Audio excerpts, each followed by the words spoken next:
The Tata Punch infotainment system can experience glitches, lag, or connectivity issues. The most common solutions involve performing a reboot or a factory reset. A reboot is a quick restart to fix minor freezes. A factory reset restores the system to its original settings, erasing all data. These resets are user-friendly and often resolve issues like Bluetooth pairing problems or CarPlay lag. Tata Motors frequently releases OTA updates to improve system stability and address known bugs. Keeping your system updated is crucial for optimal performance.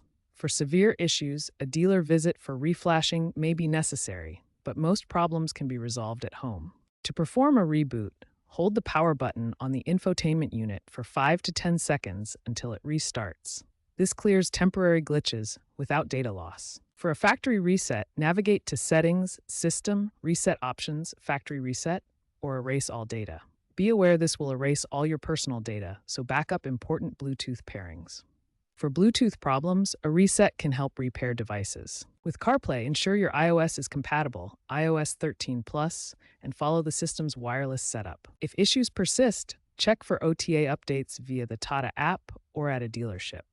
Remember, resets are generally safe, but always check your vehicle's manual to prevent warranty complications.